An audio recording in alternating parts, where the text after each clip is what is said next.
샬롬 반갑습니다. 개혁주의 종말론 이제 네 번째 시간이네요. 지금까지 잘 따라오고 있겠죠. 쉽지 않은 부분이지만은 우리가 그럼에도 불구하고 하나씩 알아감을 통해서 성경에 나타나 있는 그 종말론에 대한 부분들을 잘 배움을 통해서 우리 신앙이 더욱더 견고해지기를 간절히 바랍니다. 오늘은 네 번째 시간으로서요, 지난주까지 구약에 나타나 있는 종말론에 대한 개념들을 좀 우리가 살펴보았지 않습니까? 장차 오실 구속자에 대한 대망 사상, 그리고 하나님 나라, 하나님 왕국에 대한 부분, 그리고 새 언약, 이스라엘의 회복, 주의 날, 새 하늘과 새 땅, 이런 메타포가, 구약에 나타나 있는 이런 메타포가 무엇을 가리키고 있다? 바로 종말론적 그런 메시지라는 사실을 우리가 놓치지 말고, 따라서 우리가 종말론에 대해서 얘기할 때 제가 누누이 얘기했던 거, 어떤 특정한 성경의 한 부분만을 가지고 우리가 종말론에 대해서 얘기를 해서는 안 된다는 거죠. 성경, 다시 말해서 구약이나 신약이나 전체적으로 종말론에 대해서 말하고 있다는 사실을 우리가 놓치지 말았으면 좋겠습니다.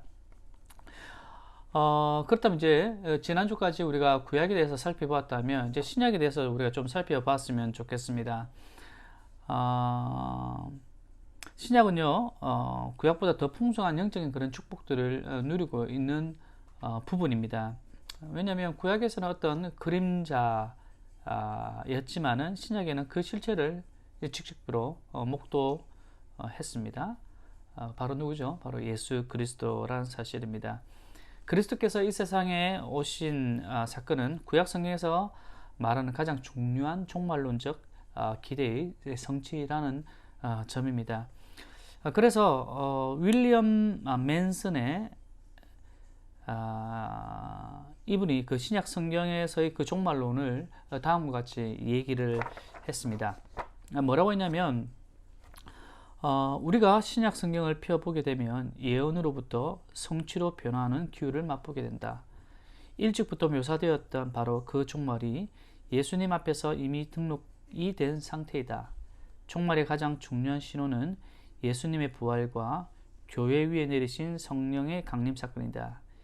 예수님의 부활이란 단지 하나님께서 자기의 아들에게 호의를 베푼다는 표시로 내려졌던 신호가 아니라 중요한 부분이죠. 마지막 때의 시작이며 역사 속으로 들어오는 입구이다. 그러므로 그리스도인들은 그리스도를 통하여 새 시대에 들어오게 되었다. 교회 성령, 그리스도 안에서의 생명 등등 종말론적 의미이다. 우리에게 주는 의미가 굉장히 큽니다. 예수 그리스도의 오심은 바로 이것이 종말론적인 그런 의미라는 사실을 윌리엄 맨슨이 이렇게 얘기를 합니다. 신약의 종말론의 개념은 이미 이루어진 일에 대해서와 또한 앞으로 실현되어져야 할 일, 이 두 가지 측면으로 다룹니다. 그러므로 신약 종말론의 특징은요, 이미와 그리고 아직 사이에 일어나고 있는 그런 긴장 관계에 놓여져 있습니다. 이미는 이미 신자들이 누리고 있는 것이며, 아직이란 신자들이 아직 소유하지 못하는 상태를 말한다. 이미 이거는 제가 말씀을 드렸던 부분이죠. 자, 이제 구체적으로 구약에서 예언된 종말론적 사건이 어떻게 신약 성경에서 이루어졌는지를 우리가 좀 살펴볼 필요가 있는 것 같습니다. 첫 번째로 신약 성경에서 우리는 구약에서 예언되었던 한 위대한 그 종말론적 사건이 이미 일어났다는 소식을 이미 듣게 되었습니다. 예수 그리스도가 이 세상에 오신 사건을 구약 성경의 예언에 대한 성취 사건으로 우리가 해석을 하고 있죠. 예수님의 삶이라든지 그리고 죽으심, 부활하심 모두가 구약 예언의 성취 사건입니다. 오늘 우리가 핵심적으로 보아야 될 것은 이런 구약에서 말하고 있는 구약은 오실 메시아에 대해서 얘기를 하고 있거든요. 그 오실 메시아에 대한 그 예언들이 실질적으로 신약 성경에서 이루어졌는가에 대한 부분들을 살펴보겠습니다. 좀 전에 얘기했듯이 바로 예수 그리스도의 오심 이 자체가 바로 종말론적인 의미라는 사실이라는 사실이죠. 자, 하나하나 우리가 말씀을 찾아보면서 오늘 살펴볼 텐데요. 반드시 오늘 강의는요, 여러분들이 성경책을 찾으셔야 됩니다. 그냥 보고만 있는 것이 아니라, 듣고만 있는 것이 아니라 실질적으로 성경을 찾으면서 구약에서 예언된 그 말씀이 실질적으로 신약 성경에서 어떻게 이루어졌는가에 대한 부분들을 실질적으로 찾아보면서 오늘 강의를 들었으면 좋겠습니다. 혹시 지금 강의를 들으면서 여러분들이 성경을 준비하지 않았다면 지금 빨리 준비하십시오. 제가 여러분들에게 3초를 드리겠습니다. 1초, 2초, 3초. 예, 그리고 펜을 준비하시고요. 자, 그렇다면 이제 말씀을 찾아가면서 한번 살펴보도록 하겠습니다. 예수님께서 베들레헴에 출생한 이유, 이것이 바로 예언되었다는 부분이죠. 그 부분을 한번 살펴볼게요. 미가서 5장 2절 찾으시기 바랍니다. 구약성경 미가서 5장 2절에 이렇게 기록하고 있습니다. 베들레헴 에브라다야, 너는 유다 족속 중에 작을지라도 이스라엘을 다스릴 자가 내게서 내게로 나올 것이라. 그의 근본은 상무에 영원히 있느니라. 베들레헴을 지칭하고 있습니다. 베들레헴에서 이스라엘을 다스릴 자가 나올 것이라고 미가 선지자가 예언을 하고 있죠. 자, 그렇다면 이 예언이 어떻게 성취되는가? 마태복음 2장 5절에서 6절입니다. 함께 읽을게요. 이르되 유대 베들레헴이오니 이는 선지자로 이렇게 기록된 바, 또 유대 땅 베들레헴아 너는 고을 중에서 가장 작지 아니하도다. 내게서 한 다스린 자가 나와서 내 백성 이스라엘의 목자가 되리라. 미가서가 예언한 그 말씀을 마태가 인용을 하고 있죠. 예수님께서 베들레헴에서 나신다는 사실을, 이 성취의 말씀을 지금 말씀하고 있죠. 자, 그리고 두 번째로 봅시다. 예수님께서 애굽으로 가는 사건이 벌어지죠. 예. 이것이 우연히 일어난 사건인가? 아니라는 거죠. 이것이 구약에서도 이미 예언된 부분입니다. 호세아 11장 1절입니다. 이스라엘이 어렸을 때 내가 사랑하여 내 아들을 애굽에서 불러내었거늘. 뜬금없이 이 말씀이 내 아들을 애굽에서 불러내었다라고 말씀하실까에 대한 부분. 자, 마태복음 2장 14절에서 15절 함께 읽겠습니다. 요셉이 일어나서 밤에 아기와 그의 어머니를 데리고 애굽으로 떠나가 헤롯이 죽기까지 거기 있었으니 이는 주께서 선지자를 통하여 말씀하신 바 애굽으로부터 내 아들을 불렀다 함을 이루려 하심이라. 신약 성경에 보면 그것이 뭐 우연처럼 일어날 수도 있지 라고 생각할 수가 있겠지만 이 모든 것들이 이미 구약에 예언되었던 그 부분들, 그 예언의 성취의 모습을 볼 수가 있다는 거죠. 자, 세 번째로 백성들에 의해서 배척을 받으신다. 예수님께서 백성들에게 배척을 받으신다는 이 말씀, 이사야 53장 3절 말씀입니다. 그는 멸시를 받아 사람들에게 버림받았으며 강고를 많이 겪었으며 실고를 아는 자라. 마치 사람들이 그에게 얼굴을 가리는 것 같이 멸시를 당하였고 우리도 그를 귀히 여기지 아니하였도다. 이 말씀이 어떻게 성취됐는가? 요한복음 1장 11절입니다. 자기 땅에 오매 자기 백성이 영접하지 아니하였으나. 계속 보겠습니다. 예루살렘 입성하는 부분, 스가랴 9장 9절입니다. 함께 읽겠습니다. 시온에 따라 크게 기뻐할지어다. 예루살렘에 따라 즐거이 부를지어다. 보라, 내 왕이 내게 임하시나니 그는 공의로우시며 구원을 베푸시며 겸손하여서 나귀를 타시니 나귀의 작은 것 곧 나귀 새끼니라. 마태복음 21장 4절에서 5절입니다. 이는 선지자를 통하여 하신 말씀을 이루려 하심이라. 일렀을 때 시온의 딸에게 이르기를 내 왕이 내게 임하나니 그는 겸손하여 나귀고 멍에매는 짐승의 새끼를 타도다 하라 하였느니라. 이 모든 것들이 예루살렘 입성하는 것이 바로 구약에 예언된 부분이라는 것. 신약에서는 그 예언된 부분이 성취되었다라는 것을 말씀해 주고 있죠. 또 계속 볼게요. 예수님께서 은 30냥에 팔린다는 것. 구약성경 스가랴 11장 12절입니다. 자, 읽겠습니다. 시작. 내가 그들에게 이르되 너희가 좋게 여기거든 내 품삯을 내게 주고 그렇지 아니하거든 그만두라. 그들이 곧 은 30개를 달아서 내 품삯을 삼은지라. 뜬금없이 은 30을 얘기하고 있죠. 은 30에 품삯을 삼는다는 말이 나타나고 있죠. 자, 마태복음 26장 15절을 볼까요? 내가 예수를 너희에게 넘겨주리니 얼마나 주려 하니 그들이 은 30을 달아주고. 이게 뭔가 우연일까요? 우연의 일치일까요? 아니란 사실입니다. 자, 십자가에 달리시는 것. 스가랴 12장 10절입니다.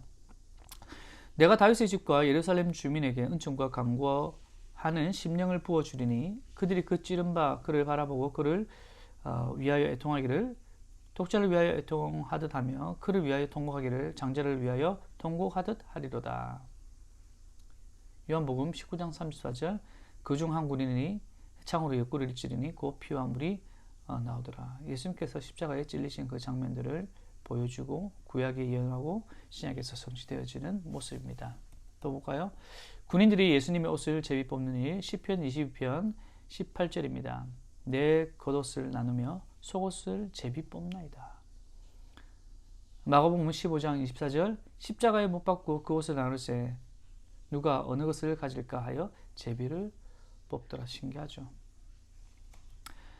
그리고 예수님께서 창사될 때 부자의 묘지에 창사된다는 거 명확하게 구약에서 예언하고 있다는 것.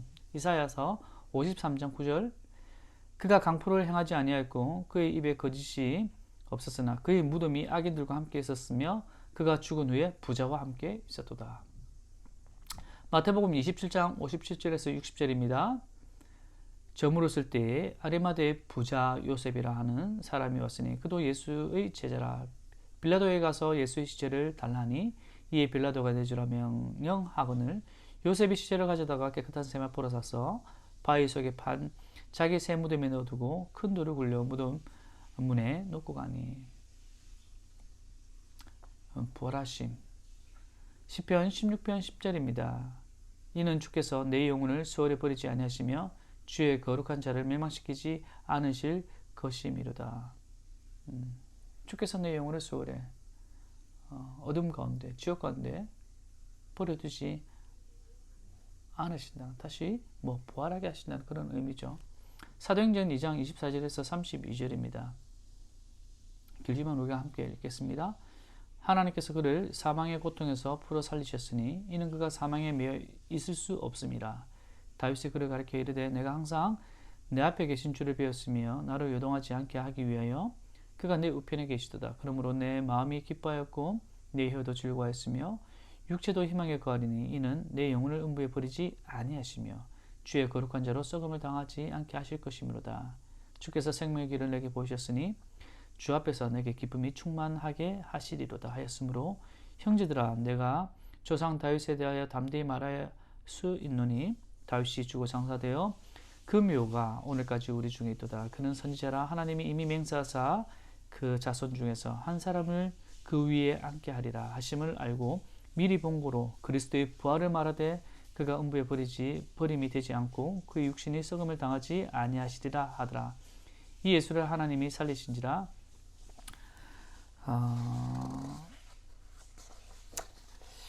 그리고 또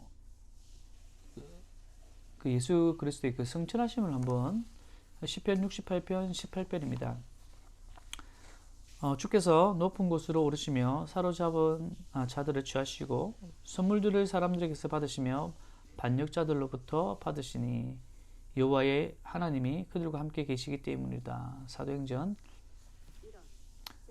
1장 9절입니다. 이 말씀을 마치시고 그들이 보는데 올려져 가시니 구름이 그를 가리어 보이지 않게 하더라. 아멘.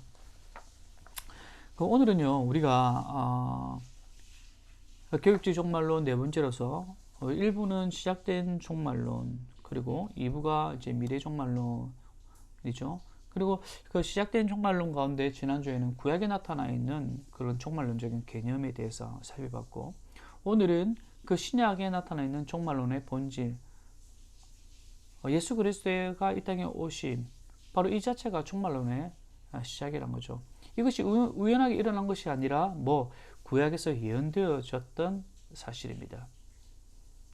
예수님의 탄생, 또 피난, 또 당신의 백성들로부터 고난 당하시고 십자가에 죽으시고 부활하시고 이 성천하는 모든 일들이 이미 구약에 예언되어 있던 부분들이 신약 성경에 성취되었던 모습들을 오늘 우리가 살펴보았습니다.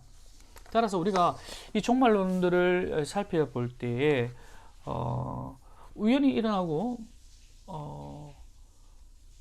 아무 계획 없이 일어난 것이 아니라 분명히 하나님의 선하신 뜻이 있었다는 사실을 우리가 놓치지 말았으면 좋겠습니다.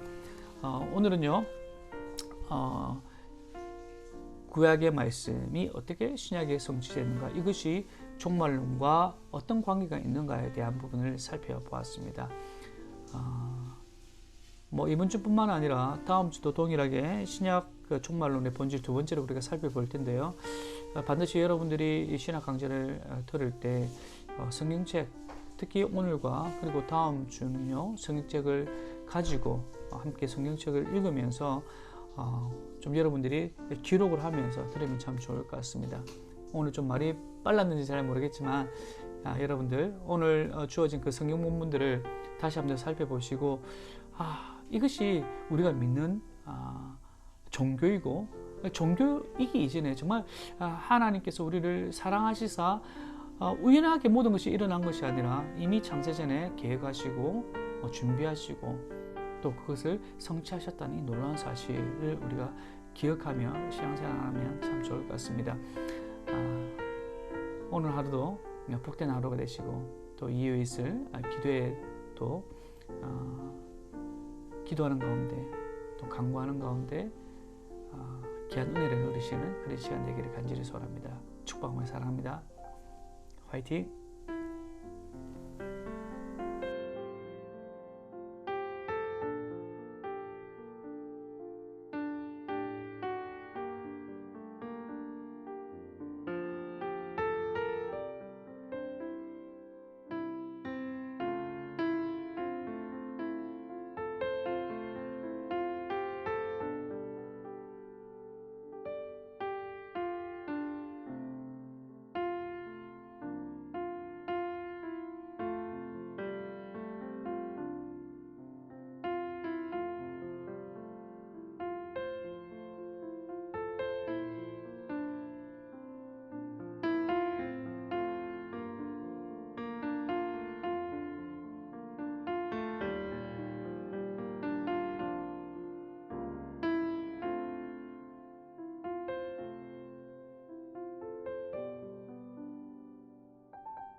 찬양으로 주님께 나아갑시다.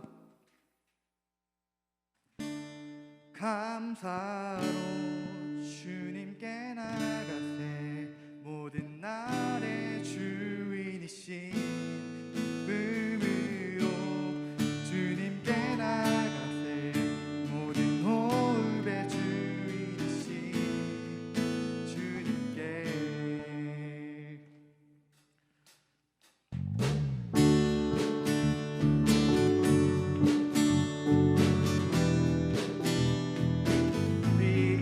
주님께 나아갈 때에 감사함으로 주님께 나아가길 원합니다.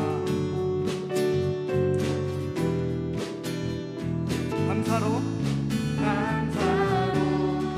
주님께 나아가세 모든 날의 주인이신 기쁨으로 주님께 나아가세 모든 호흡의 주 한 번 더 고백합시다. 감사로 감사로 주님께 나가세 모든 날의 주인이신 기쁨으로 주님께 나가세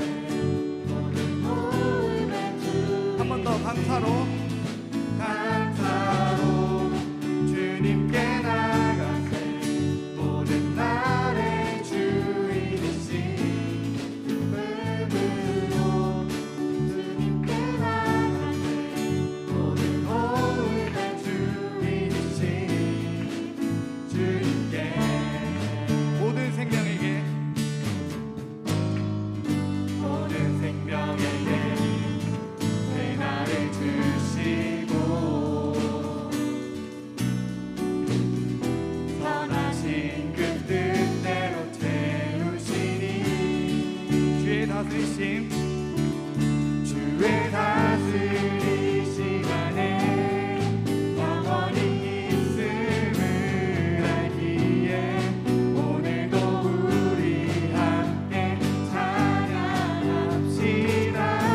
감사로 주님께 나가세 모든 날의 주이신 기쁨으로 주님께 나가세 모든 호 한 번 더 고백합시다. 감사로 주님께 나가세 모든 날의 주이신 기쁨으로 주님께 나가세 모든 호흡의 주이신 주님께 길을 잃은 날에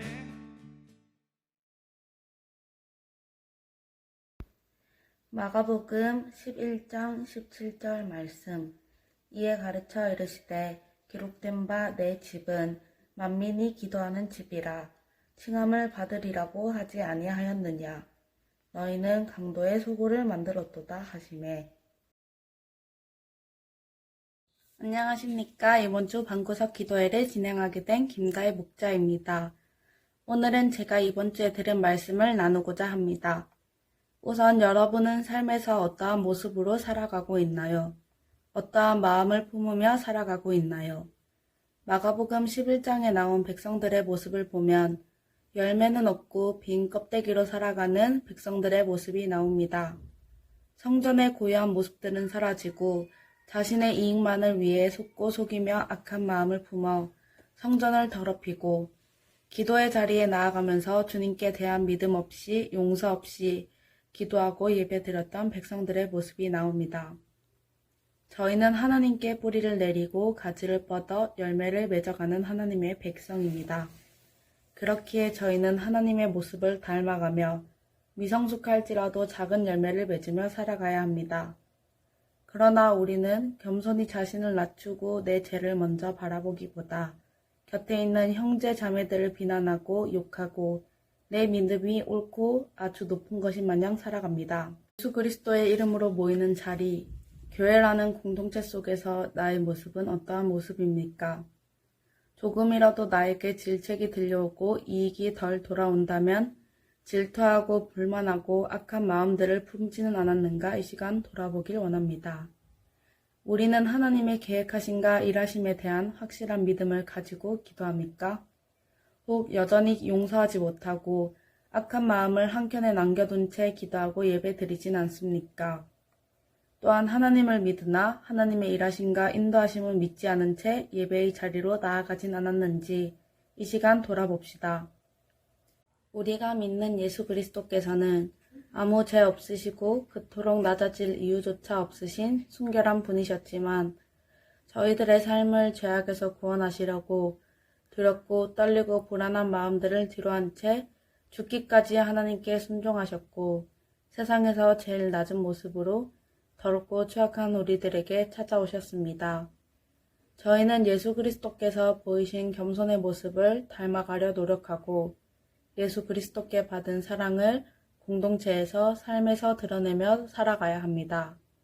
이 시간 저희들의 기도함 속에 여전히 용서하지 못하고 낮아지지 못해 나의 의가 드러나고 나의 잘남이 드러나길 바랐던 마음들이 있다면 하나님께 나의 죄된 모습들을 고백합시다. 상대방의 마음보다 나의 감정과 생각들을 살피기 바빴고 나의 마음이 더 중요하여 타인의 아픔을 공감하지 못하고 상처를 주었던 일이 있다면 이로 인해 여전히 해결되지 못해 나를 힘들게 하는 것이 있다면 이 또한 하나님 앞에 기도합시다. 더럽고 악하여 남에게 알려질까 두려워하게 되는 그 죄들까지도 주님 앞에 토해냅시다. 우리의 생각으로는 도저히 고백할 수 없고 꽁꽁 숨기고픈 죄들일지라도 주님께서는 용서하시고 그 죄에서 구원해 주시는 분이십니다. 또한 고백의 자리로 들고 나올 때 그 짐의 무게로 무겁고 힘들어했을 저희들의 그 마음까지 안아주시고 위로해 주시는 주님임을 믿습니다. 이 시간 우리의 고민거리가 하나님 앞에 가져와 고백할 때 그것이 기도의 제목이 되고 주님께서 들으시고 응답하시는 기도가 됨을 믿으며 기도로 나아갑시다.